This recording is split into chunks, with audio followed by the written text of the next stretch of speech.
ભાઈ શ્રી ચેતનભાઈની તત્વચર્ચા તારીખ 14/11/2013 સમય સવારના 9:15 વાગે વિલે પાર્લા જૈન મંદિર મુંબઈ.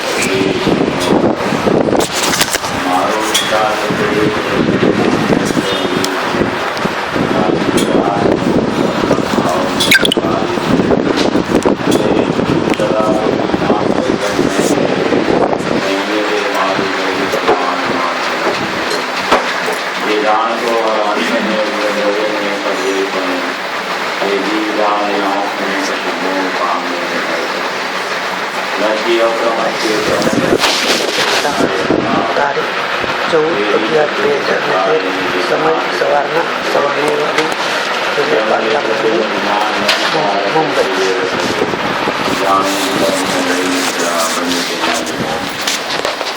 જો અચલ ને અનુપમ ગતિ પામેલ શિવે શિખરે વંદી કહું શ્રુત કેવલી સખી શા સમય પ્રાપ્તિ. ઓમ શ્રી નમઃ શિવાય નમઃ શિવાય નમઃ શિવાય. કુલકુલાચાર્ય દેવ દ્વારા રચિત સમય સારજી શાસ્ત્રની 92 ગાથા ઉપર આપણો સ્વાધ્યાય ચાલે છે.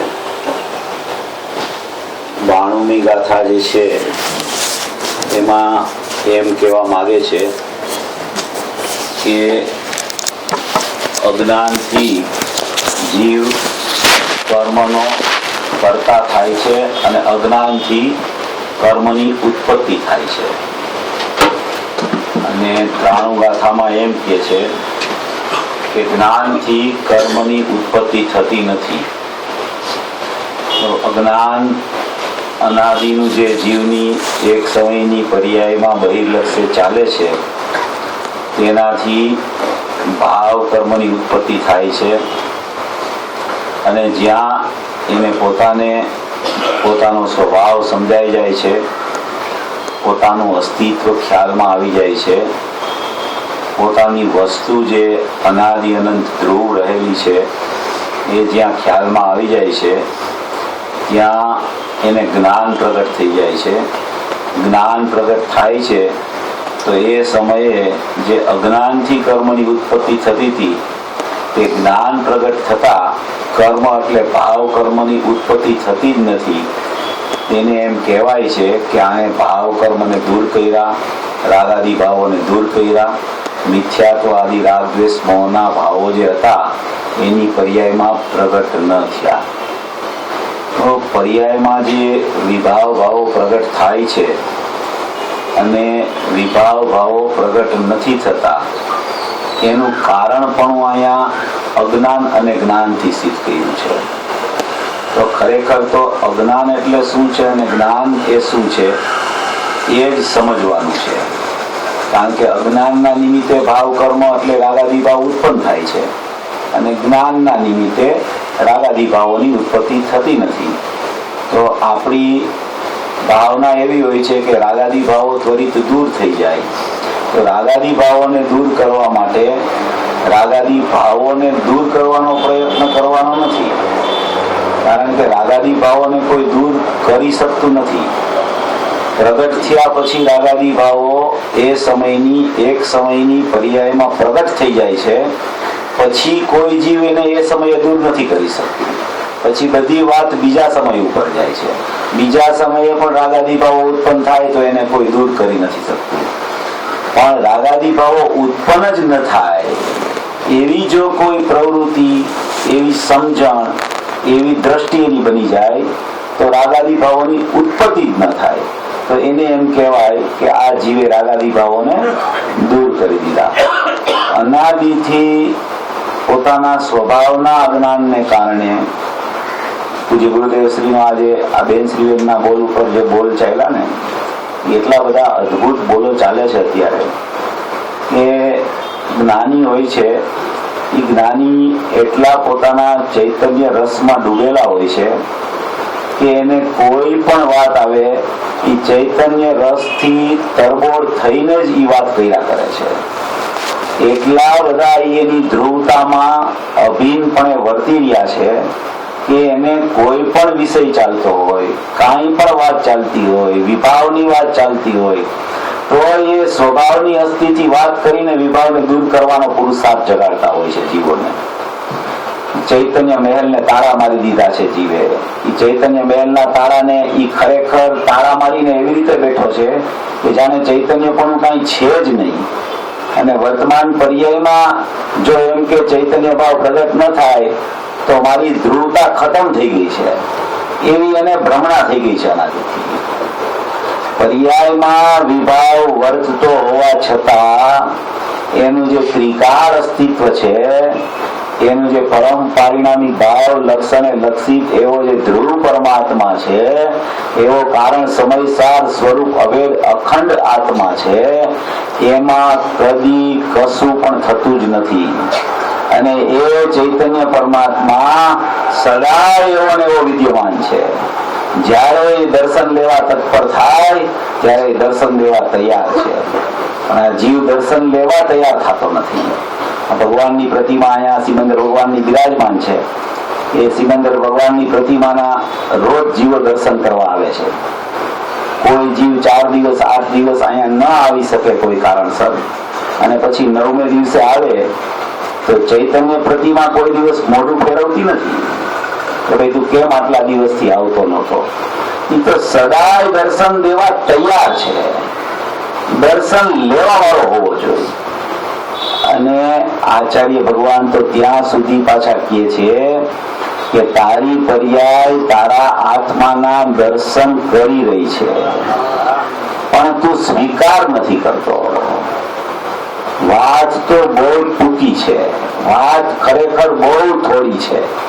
અજ્ઞાનીઓ માર્ગને અઘરો કરે છે અને જ્ઞાનીઓ માર્ગને સરળ બનાવે છે.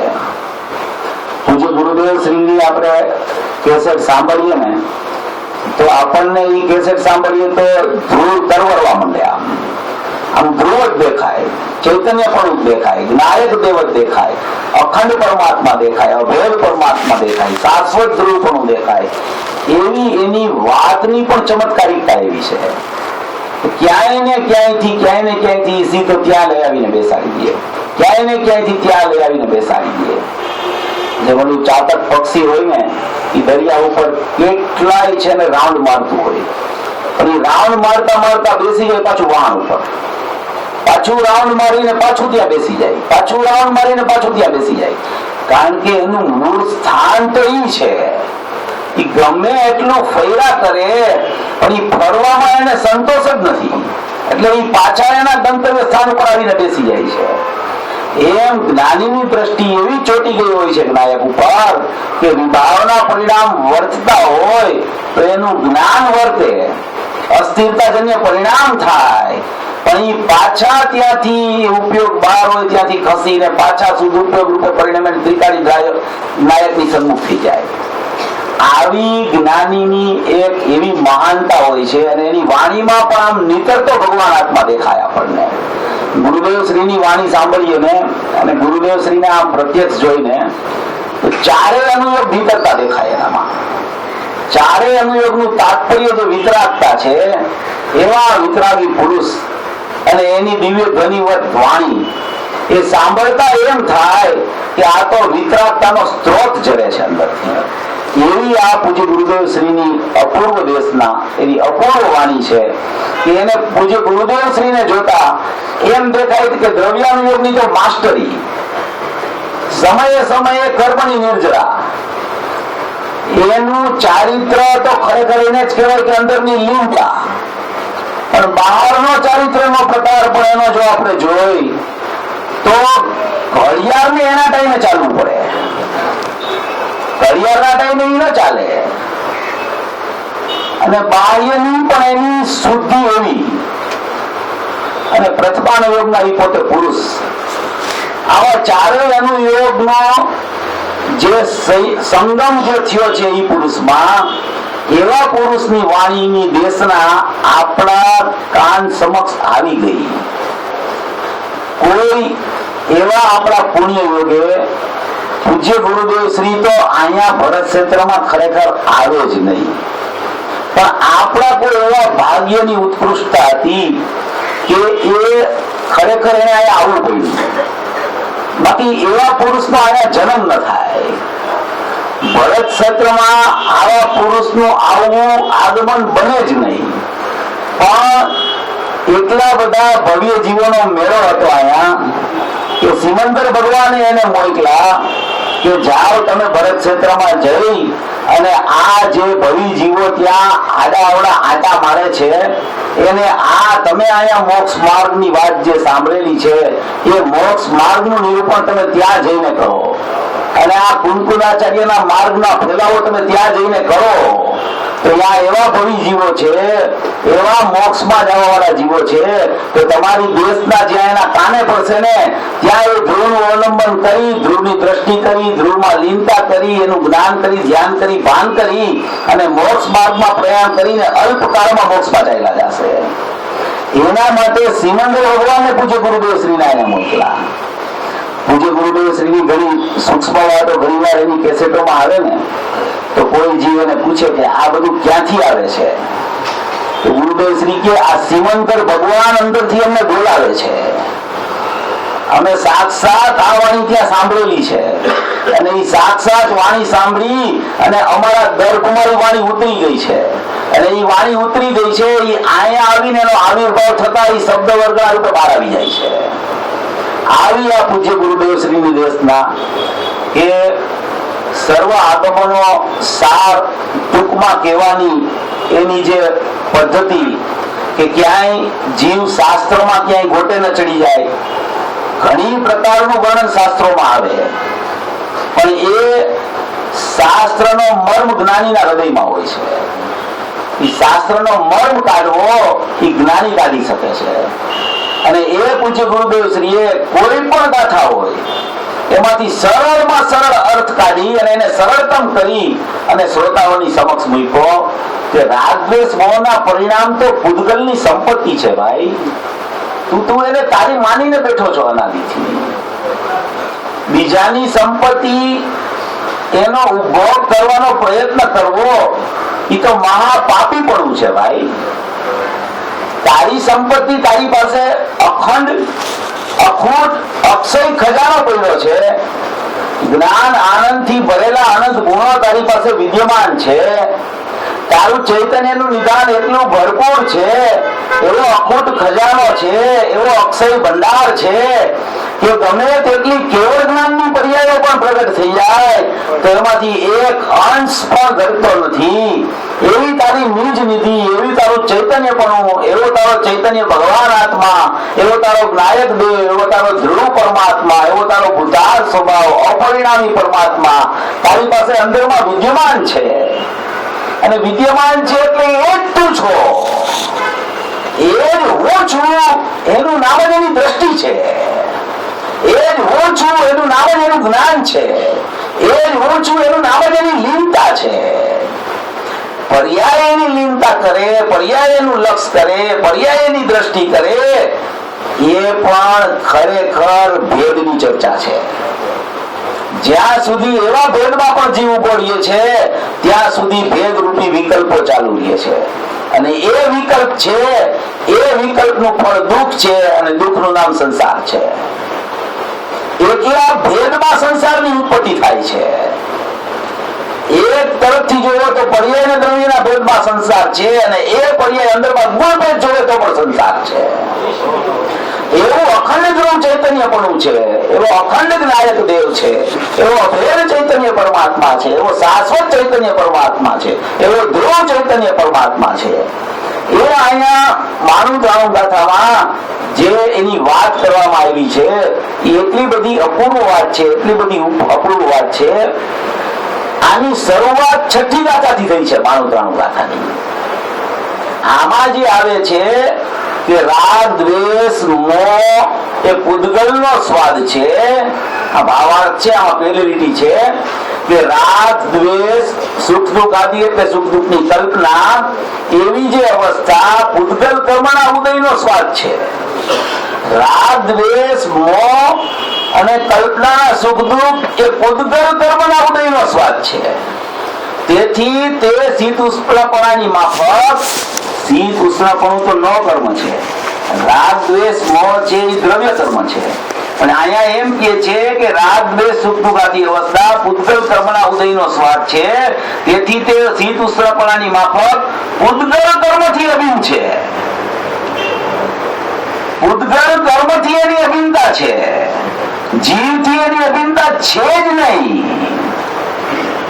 થાય છે એક જગ્યાએ, રાગ દ્વેષ મોહ થાય છે દ્રવ્ય કર્મમાં, ભાષે છે અહીંયા જ્ઞાનમાં, અને એના દ્રવ્ય કર્મના અને જ્ઞાનની પૃથકતાનું ભેદ જ્ઞાન ન હોવાને કારણે જે એને એકમેક માને છે એને અહીંયા એની વર્તમાન પર્યાયમાં પણ રાગ દ્વેષ મોહની ઉત્પત્તિ સમયવર્તી થાય છે. એક સમયવર્તી છે આ ઉત્પત્તિ. બીજે સમયે પણ એ જો એવી જ રીતે એકત્વપણું કરે, દ્રવ્ય કર્મમાં રાગ દ્વેષ મોહનો અનુભાગ છે, અહીંયા જ્ઞાનની સ્વચ્છતા છે, એ જ્ઞાનની સ્વચ્છતામાં એ ઝળકતા એને એકમેકતા લાગે તો એ સમયે પાછા એની પર્યાયમાં રાગ દ્વેષ મોહની ઉત્પત્તિ થાય છે. સમય સમય સમય સમય સમયનો હિસાબ છે.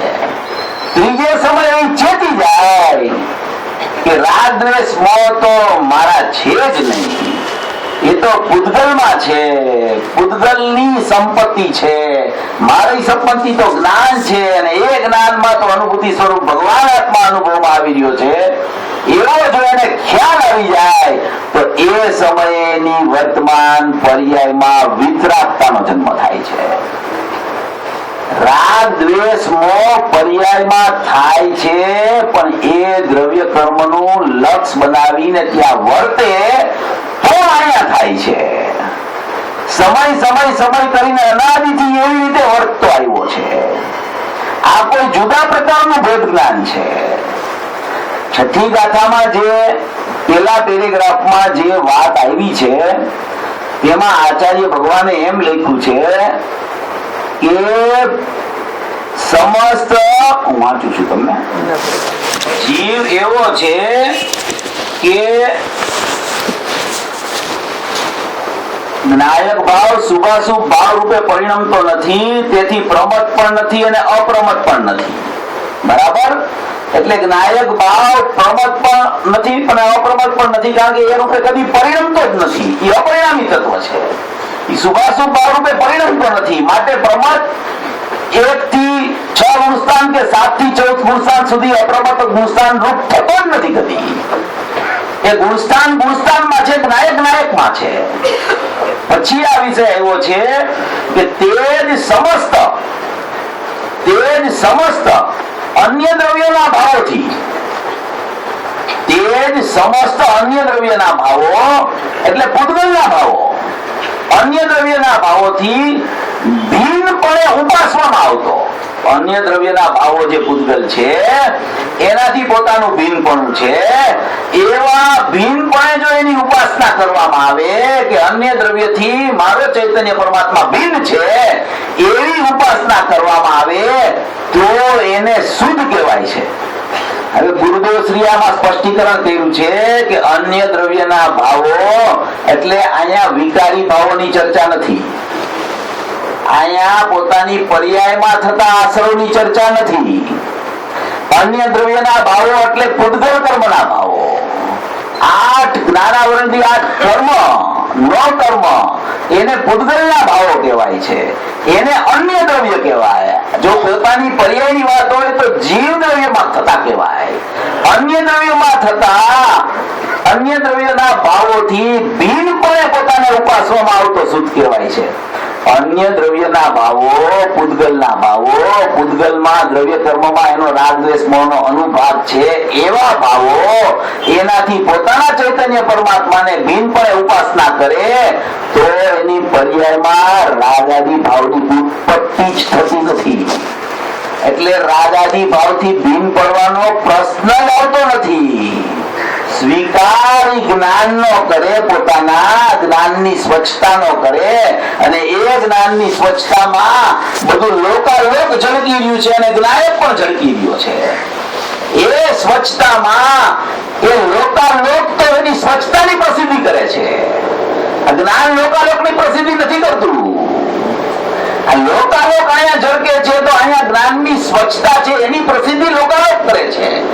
જ્યાં જ્યાં તમે જોવો ત્યાં સર્વત્ર જ્ઞાનનું ચમકવું છે. બધી જગ્યાએ જ્ઞાન વ્યાપે છે. જળ ક્યાંય છે જ નહીં. જ્યાં જ્ઞાન ત્યાં આત્મા, જ્યાં વ્યાપક પણ ત્યાં આત્મા. એવો આત્મા, એવો જ્ઞાયક ભાવ, એવો શુદ્ધ ચૈતન્ય પરમાત્મા એ પોતાની જ્ઞાનની સ્વચ્છતામાં પણ પ્રતિભાસિત થઈ રહ્યો છે. એ પ્રતિભાસિત થઈ રહ્યો છે એટલે એને પરોક્ષ કહેવાય છે. અને એ પ્રતિભાસિત થઈ રહ્યો છે એ ખ્યાલ આવી જાય તો એને એમ કહેવાય છે આને પ્રત્યક્ષ અનુભવમાં આવી ગયો. આ જ્ઞાન અને જ્ઞાયક એનો જેટલો ભેદ વિકલ્પ થાય છે ને એટલો સંસાર છે. અને જ્યાં એ ભેદ વિકલ્પ વિલીન થઈ જાય છે, ભેદ રૂપે રહી જાય છે અને વિકલ્પ છૂટી જાય છે, એને એમ કહેવામાં આવે છે કે આ મોક્ષ માર્ગમાં આને પ્રયાણ કરી લીધું. આજે પૂજ્ય ગુરુદેવ શ્રીની ચર્ચા જે આવી ને કે દ્રવ્યનું વેદન નથી હોતું. વેદન હોય છે પર્યાયનું. દ્રવ્યનું વેદન કોઈને થતું જ નથી. વેદન હંમેશા પર્યાયનું હોય છે. અને એને 20મો બોલ અલિંગનો યાદ કર્યો. 17મા બોલમાં એમ વાત આવે છે કે આ જીવને, આ આત્માને કોઈ પણ પ્રકારનું લિંગ નથી. એટલે કે ભાવ લિંગ પણ આત્મામાં નથી. દ્રવ્ય લિંગ તો નથી પણ ભાવ લિંગ પણ આત્મામાં નથી. એવું 17મા બોલમાં પ્રવચન સારમાં અમૃતચંદ્ર આચાર્ય લખેલું છે. 18મા બોલમાં એમ લખ્યું કે આત્મામાં ગુણ ભેદ નથી. 19મા બોલમાં એમ લખ્યું કે આત્મામાં પર્યાય ભેદ નથી. આ બધી ચર્ચાઓ આત્માથી આવી કે આત્મામાં ભાવલિંગ નથી. જે ભાવલિંગ એટલે પ્રચુર સ્વસંવેદન, મૂળાદનું ભાવલિંગ, 3 કસાયના અભાવપૂર્વકનું ભાવલિંગ, જેને હાલતા ચાલતા સિદ્ધ કહેવામાં આવે એવું ભાવલિંગ, એ ભાવલિંગ સ્વીકારી દ્રવ્યમાં નથી. એનો ખુલાસો પૂજ્ય ગુરુદેવ શ્રીએ ગુરુદેવ શ્રીના 105 નંબરના બોલના પ્રવચનમાં કરેલો છે. ખૂબ અદભુત પ્રવચન છે. ન સાંભળ્યું હોય ખાસ સાંભળી લેજો. જ્ઞાયક ભાવને, આત્માને માત્ર જ્ઞાયકપણાનો જ વેશ છે.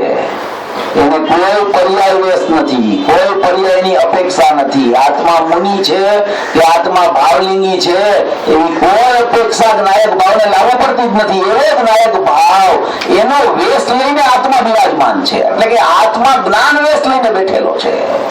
આત્માનું જ્ઞાન રૂપ છે.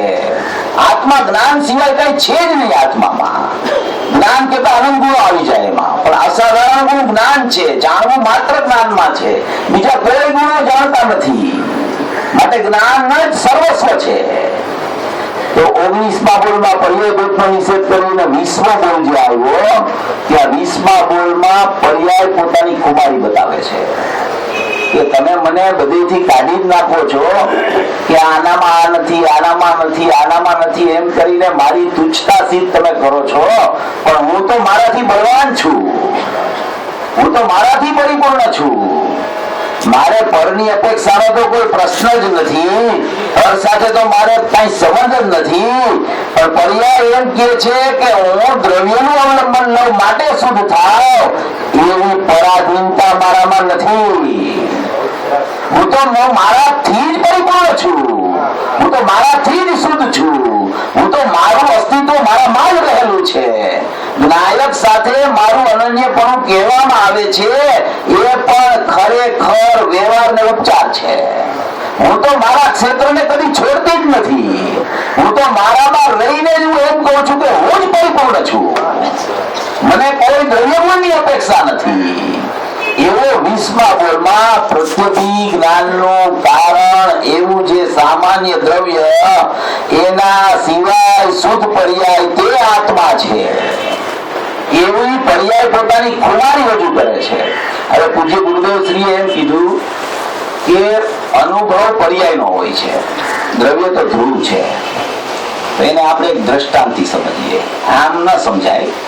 પણ એના દ્રષ્ટાંત છે, બહુ અપૂર્વ દ્રષ્ટાંત ગુરુદેવના છે. પૂજ્ય ગુરુદેવ શ્રી બહુ જૂના પ્રવચનો હોય ને એના તમે વાંચો ને આત્મધર્મમાં, તો આમાં એવા બધા દ્રષ્ટાંતો બહુ હોય. પેલા તો શરૂઆતના કાળમાં ગુરુદેવ શ્રી છે ને દ્રષ્ટાંતથી જ સિદ્ધાંત સમજાવતા, એટલે તરત લોકોને સરળ પડી જતું. નવો માર્ગ હતો ને પેલા તો, એટલે પછી જેમ જેમ જેમ જેમ એની પોતાની ધારા પણ ઉગ્રતા પણ અંદર વર્તવા માંડી અને લોકો પણ જેમ જેમ સમજવા માંડ્યા, એમ એમ એને દ્રષ્ટાંતો ધીમે ધીમે ઓછા કરતા ગયા અને એનું સિદ્ધાંત બોધ ઉપર વજન આવવા માંડ્યું. એમાં છેલ્લા 5-7 વર્ષના પ્રવચનો આપણે જોઈ 73-74 સાલથી 80 સાલ સુધીના, તો એકલો સિદ્ધાંત બોધ આવે, એકલો સિદ્ધાંત બોધ. એમાં ક્યાંય તમને દ્રષ્ટાંત નહીવત જોવા મળે. તો એવી આ દ્રવ્ય પર્યાયની કથનચિત અનન્યતા કેવી છે, સર્વથા ભિન્નતા કેવી છે અને ઈ બેની સ્વતંત્રતા કેવી છે, એની વાત પૂજ્ય ગુરુદેવ શ્રી કરતા કરતા બે દ્રષ્ટાંત એવા આપે છે કે જીવને સમજાઈ જાય કે ખરેખર દ્રવ્ય પર્યાય સ્વરૂપ અનન્ય કેવી રીતે છે, ભિન્ન કેવી રીતે છે અને એની પોતપોતાની સ્વતંત્રતા કેવી રીતે છે. એમાં પૂજ્ય ગુરુદેવ શ્રી એક કૂતરાનું દ્રષ્ટાંત આપે છે કે કૂતરો હોય ને એને જ્યારે ખૂબ ભૂખ લાગે ત્યારે એના આહાર માટે સંશોધન કરે. તો એ સંશોધન કરવા માટે કેટલી જગ્યાએ આટાફેરા કરે, એમાં એને ક્યાંય હાડકાનો કટકો મળી જાય. હાડકું એટલું સોલિડ હોય કે એને ખરેખર હાડકું જ કહેવાય, તૂટે નહીં એવું હાડકું. એનો એને કટકો મળી જાય ક્યાંયથી, એટલે એને તરત લઈ લે, લઈ અને ખૂણામાં ચાલ્યો જાય. એ ખૂણામાં ચાલ્યો જઈ અને એના મોઢામાં મૂકે. એના મોઢામાં મૂકી અને એટલું હાડકાને ચબાવે દાંતથી, એટલો એનો રસ પીવાનો પ્રયત્ન કરે, તો હાડકાને તો ઈ ચૂસે છે, એને ચાવવાનો પ્રયત્ન કરે છે, પણ હાડકામાંથી તો ખરેખર કાંઈ આવતું જ નથી. હવે એને એના અહીંયાથી લોહી નીકળે છે. એ લોહીનો સ્વાદ એને હાડકું જેમ જેમ ચાવે છે ને એમ લોહીનો સ્વાદ આવ્યા કરે છે. અને એ લોહીનો સ્વાદ વેડે છે તો એને એમ થાય છે કે આ હાડકામાંથી લોહી આવે છે. અને એ હાડકાને ચાવ્યા જ કરે છે, ચાવ્યા જ કરે છે. અને એના અહીંયા જે દાંતની અંદર આયા હોઠ, અહીંયા ચામડી હોય, એમાંથી લોહી એને પોતાને પોતાથી મળ્યા કરે છે. હવે એ લોહી છે એ પોતાનું છે, હાડકાનું એમાં કાંઈ નથી, પણ નિમિત્ત પણ હાડકું છે. હાડકા વગર લોહી નીકળતું નથી અને લોહી નીકળે છે એ હાડકામાંથી આવતું નથી. લોહી પોતે સ્વતંત્ર છે, હાડકું પોતે સ્વતંત્ર છે. આ હાડકું છે એ દ્રવ્ય છે, લોહી નીકળે છે એની પર્યાય છે. એને પર્યાયમાં પર્યાયનો સ્વાદ આવે છે, દ્રવ્યનો સ્વાદ નથી આવતો. અને એ પર્યાયમાં પર્યાયનો સ્વાદ આવે છે ત્યારે દ્રવ્યના અવલંબન વગર કદી નથી આવતો. છતાં પર્યાય એમ કહે છે કે મને મારાથી સ્વાદ આવે છે, દ્રવ્યથી નથી આવતો. હું એનું અવલંબન લેતી જ નથી, હું તો મારામાં ને મારામાં મારા રસને વેદું છું. આને કહેવાય દ્રવ્ય પર્યાયની અભિન્નતા, દ્રવ્ય પર્યાયની ભિન્નતા, કથનચિત અભિન્નતા, પર્યાયની પોતાની સ્વતંત્રતા, દ્રવ્યની પોતાની સ્વતંત્રતા. એને સ્વાદ તો આવે છે પણ સ્વાદ પોતાને પોતામાંથી આવે છે, હાડકામાંથી નથી આવતો. એમ દ્રવ્યમાંથી સ્વાદ નથી આવતો. પર્યાય એમ કે છે કે હું દ્રવ્ય છું, ત્યાં પર્યાય જ શુદ્ધ રૂપે પોતે પરિણમી જાય છે. તો એમ કહેવામાં આવે છે કે આ પર્યાય દ્રવ્યનો આશ્રય લીધો, દ્રવ્યમાંથી આનંદ આવ્યો. ઉપચારનું કથન છે. પર્યાયનો આનંદ પર્યાયમાંથી આવે છે. એમ કોઈ જીવ હોય એને હાથમાં દાજી જાય, હાથમાં દાજી જાય, ગરમી લાગી જાય, હાથમાં દાજી જાય, તો એની આજુબાજુમાં કોઈ વ્યક્તિ હોય શું કે ભાઈ તું બરફ ઉપર હાથ મૂકી દે તો તારો હાથ ઠરી જશે. ના, કે ઈ દ્રવ્ય પર્યાય તો ભિન્ન છે. દ્રવ્ય ભિન્ન છે, પર્યાય ભિન્ન છે. દ્રવ્યને સ્પર્શતી નથી પર્યાય. જો દ્રવ્યને પર્યાય સ્પર્શી જાય તો દ્રવ્યના પર્યાયના વાસે દ્રવ્યનો નાશ થઈ જાય. તો કે તારે હાથમાં જે ચલન છે, પર્યાયમાં જે મિથ્યાત્વ અને રાગ દ્વેષ રૂપી અજ્ઞાન ચાલે છે, એ દૂર કરવું છે કે બીજું તારે કઈ કામ છે? કે દ્રવ્ય પર્યાયની ભિન્નતાનો સિદ્ધાંત સમજી લ્યો છો, એ ગોખવી છે તારે? તારે તો અત્યારે આનંદનું કામ છે ને, તારે અત્યારે તારી બળતરા દૂર કરવી છે. તો એ દ્રવ્ય પર્યાય ભિન્ન છે, એ સિદ્ધાંત તો સાચો જ છે, પણ અત્યારે તું એ સિદ્ધાંતને પેટામાં રાખીને હું કહું છું એમ કર તું. પછી એને ઈ સમજાવે છે ત્યારે ઈ ઓલો જલન વાળો હાથ છે ને બરફ ઉપર મૂકે છે. તો બરફ ઉપર જેવો હાથ મૂકે છે ત્યાં હાથમાં શીતળતા વ્યાપી જાય છે. હવે ઈ બરફ છે એ દ્રવ્ય છે, હાથમાં ઉષ્ણતા થઈ છે એ પર્યાય છે. ઉષ્ણતા એટલે રાગદ્વેષમાં અને શીતળતા એટલે જ્ઞાયક ભાવ. હવે એ જ્ઞાયક ભાવને જો અડે જ નહીં, એને દૂર જ રાખે આમ, તો એનો રાગદ્વેષ મિથ્યાત્વ નહીં જાય કદી. અને જ્યારે એ બરફ ઉપર હાથ મૂકે છે ત્યારે પણ હાથ જુદો છે અને બરફ જુદો છે. ત્યારે એકમેક થતા નથી. જો હાથ એની સાથે એકમેક થઈ ગયો હોય તો જુદો ન પડી શકે. પણ જ્યાં એને શીતળતા ખ્યાલમાં આવે છે ત્યાં ઈ હાથને લઈ લે છે. ત્યાંથી જે સમયે અભિન્નતા છે એ સમયે ભિન્નતા છે, અને જે સમયે ભિન્નતા છે એ સમયે અભિન્નતા છે. આ કોઈ છે ને કલા છે, એની નજર છે દ્રવ્યને જોવાની. જેને આવી નજર ખબર પડી જાય છે એને દ્રવ્ય પર્યાય સ્વરૂપ જેમ છે એમ એને જ્ઞાનમાં ખ્યાલ આવી જાય છે, અને છતાં એની પર્યાય ઉપર દ્રષ્ટિ નથી જતી અને દ્રવ્ય ઉપરથી દ્રષ્ટિ છૂટતી નથી. આને કહેવાય કે પર્યાયમાં પર્યાયનું વેદન છે. પણ પર્યાયમાં પર્યાયનું વેદન કદી દ્રવ્ય સન્મુખ થયા વગર આવતું નથી. પણ દ્રવ્યને કારણે પર્યાય એની સન્મુખ નથી થતી. પર્યાય પોતે પોતાના સ્વભાવથી આવું છું એમ પરિણમે છે. એને એમ કહેવાય કે પર્યાય સ્વતંત્ર છે અને દ્રવ્યનું અવલંબન છે જ નહીં. પણ જ્યારે એમ કે છે કે હું ત્રિકાળ દ્રવ્ય છું, ત્યારે એનું મુખ, એનો ભાવ, એનો અભિપ્રાય એમાં દ્રવ્ય જ હોય છે. એટલે એમ કહેવાય છે કે આ પર્યાયે દ્રવ્યનું લક્ષ કર્યું અને રાગાદી ભાવનું લક્ષ છોડ્યું. ખરેખર દ્રવ્ય દ્રવ્યમાં છે, જ્ઞાનની પર્યાય જ્ઞાનની પર્યાયમાં છે, રાગ દ્વેષ મોહ એની પોતાની પર્યાયમાં છે, અને પૃથકપણે કર્મ કર્મમાં છે. રાગ દ્વેષ મોહ સમયવર્તી થાય છે, ખરેખર તો એ દ્રવ્ય કર્મમાં છે. એ દ્રવ્ય કર્મનું લક્ષ કરી અને જો પોતે અહીંયા નિમિત્તપણે દ્રવ્ય કર્મને બનાવે તો અહીંયા ભાવ કર્મમાં રાગ દ્વેષ મોહની ઉત્પત્તિ થાય છે. નહીતર જો એ જ્ઞાનમાં હું જ્ઞાયક છું એમ લક્ષ કરે તો અહીંયા રાગ દ્વેષ મોહની બદલે વિતરાગતા, સમ્યક દર્શન ને સમ્યક જ્ઞાનની ઉત્પત્તિ થાય છે.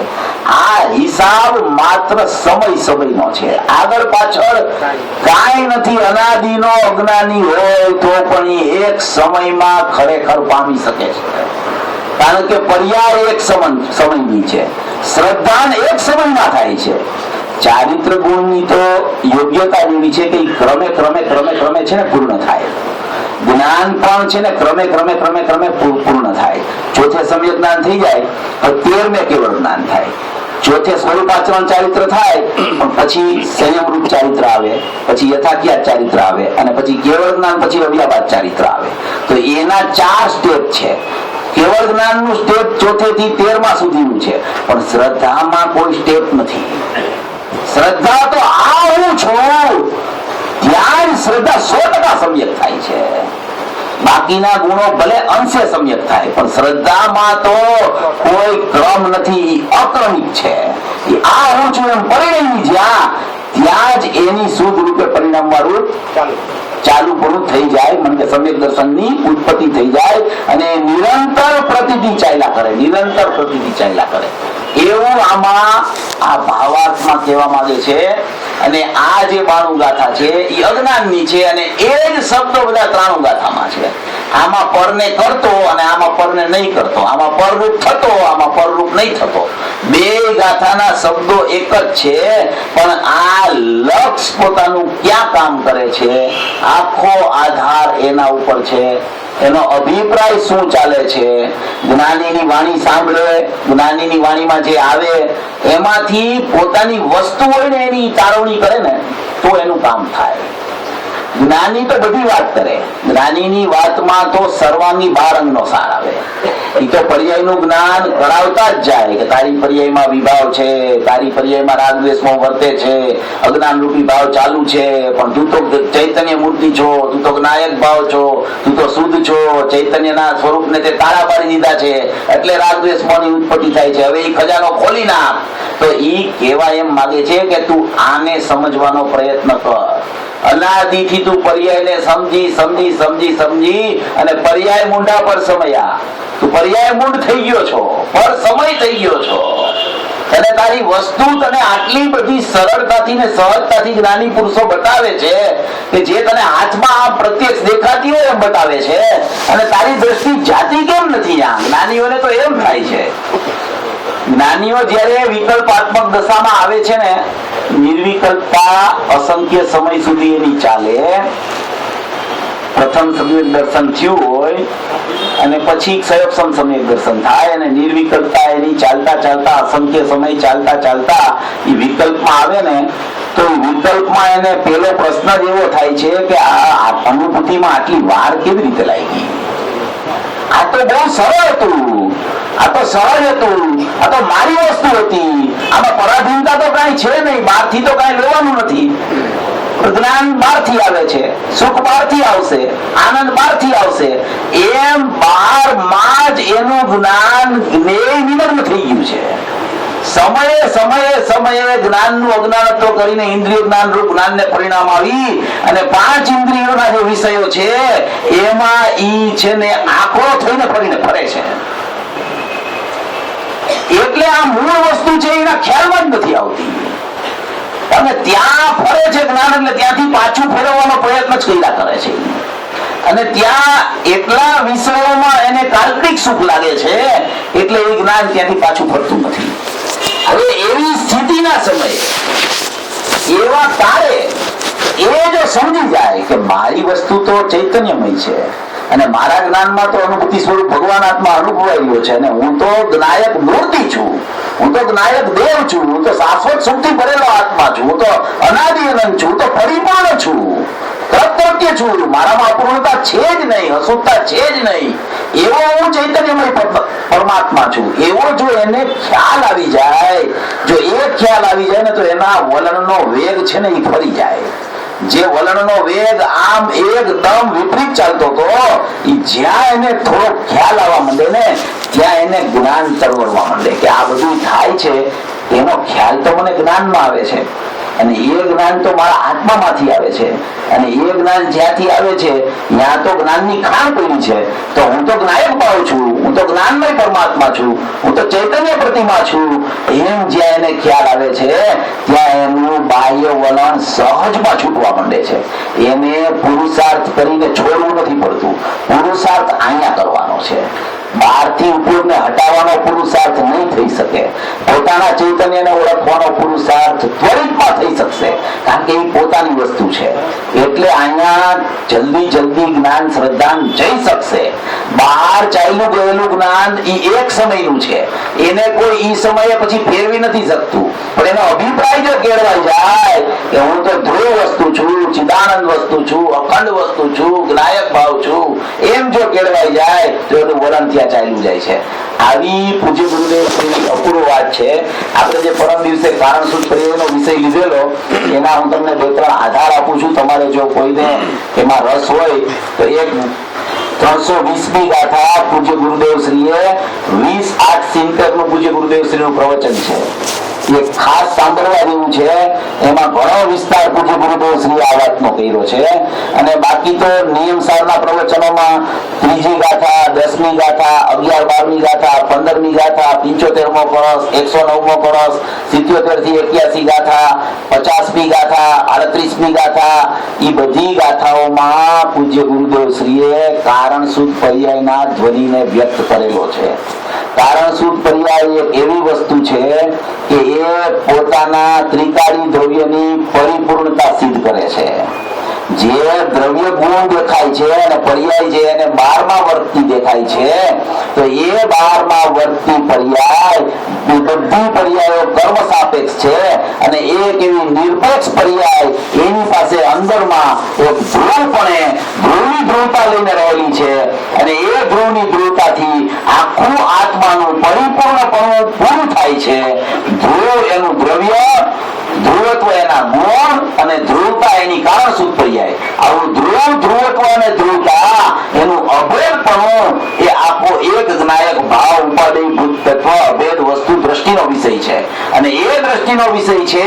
એ દ્રષ્ટિના વિષયમાં જે કારણસૂત્ર પર્યાય છે એ પોતાના આખા અનંત ગુણાત્મક દ્રવ્ય ગુણને અનાદિથી જાણવા રૂપે વર્તી રહી છે. ત્યાં ક્રિયા નથી, પણ ત્યાં માત્ર વર્તવું છે. જાણવું જાણવું જાણવું જાણવું જાણવું જાણવું અનાદિથી અંદરમાં ને અંદરમાં ચાલી રહ્યું છે અને એ અંદરમાં ને અંદરમાં જાણવું દેખવું ચાલી રહ્યું છે. એનો જ પ્રવાહ બાર વર્તમાન પર્યાયમાં આવે છે. એટલે વર્તમાન પર્યાયમાં આચાર્ય ભગવાને કીધું કે આ બાળ ગોપાળ સૌને પોતાની વર્તમાન જ્ઞાનની ઉપયોગરૂપ પર્યાયમાં અનુભૂતિ સ્વરૂપ ભગવાન આત્મા અનુભવમાં એટલે કે જાણવામાં આવી રહ્યો છે. તો એ વર્તમાન પર્યાયમાં આવ્યું ક્યાંથી? તો કે ત્રિકાળી દ્રવ્યમાં અંદરમાં એવું સ્વરૂપ છે, એવું ચૈતન્યપણું એને પોતે પોતાને જાણવાનો અંદરમાં સ્વભાવ પડ્યો છે. નિષ્ક્રિયપણે જાણવું દેખવું અંદરમાં વર્તી રહ્યું છે, ચાલુ છે. કાંઈ નવું નથી થતું. અંદરમાં છે ને એ જ બહાર આવે છે. નવું કાંઈ થતું જ નથી. નવો ખ્યાલ આવે છે.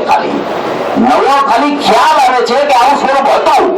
એને એમ કહેવાય કે આ જીવને સમ્યક દર્શન થઈ ગયું, આ જીવને સમ્યક જ્ઞાન થઈ ગયું. એને જેવી વસ્તુ સ્વરૂપ હતી ને એની વ્યવસ્થામાં કઈ ફેરફાર થઈ શકે એવું નથી. અંદરમાં એવું જ સ્વરૂપ છે, વર્તમાન ઉપયોગમાં પણ એવું જ પ્રગટ થાય છે. એવી વસ્તુ વ્યવસ્થા જો એના જ્ઞાન શ્રદ્ધામાં આવી જાય તો એને એમ કહેવાય કે આ જીવને સમજણ થઈ ગઈ અને સમજણ પૂર્વકની શ્રદ્ધાનો ઉત્પાદ થઈ ગયો. વ્યવસ્થા સમજવાની છે, વ્યવસ્થામાં ફેરફાર કરવાનો નથી, કારણ કે કોઈ ફેરફાર કરી શકતું નથી.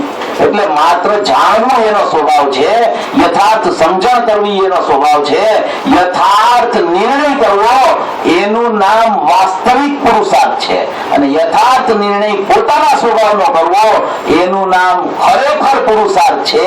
અને એવો નિર્ણય થતા એ નિર્ણયની દ્રઢતા થાય છે. એ નિર્ણય જ દ્રઢ કરવાનો છે. નિર્ણય થયા પછી બીજું કાંઈ કરવાનું હોતું નથી જીવે. એ નિર્ણય જે થયો છે ત્રિકાળી દ્રવ્યનો, કે ત્રિકાળી દ્રવ્યમાં શું શું કરેલું છે, એનું ધ્રુવ, એનું ધ્રુવત્વ, એની ધ્રુવતા, એ થઈને આખું અખંડ ચૈતન્યપણું છે.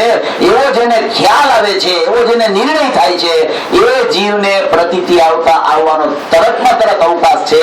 તો આવા નિર્ણયનો પુરુષાર્થ પ્રથમમાં પ્રથમ રહેલો છે. પર્યાયને કોઈ ફેરવી નથી શકતું. પર્યાય અનાદિથી ક્રમબદ્ધ છે.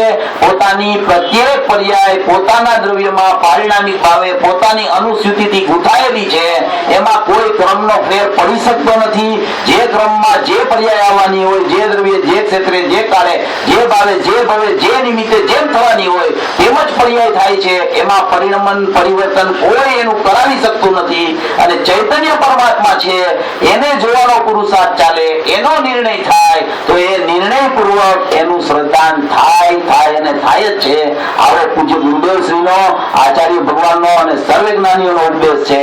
આવા સર્વે જ્ઞાનીઓના ઉપદેશને અવધારી અને સર્વભવી જીવો મોક્ષ માર્ગમાં પ્રયાણ કરી અને મોક્ષ લક્ષ્મીને વળે એવી મંગલ ભાવના.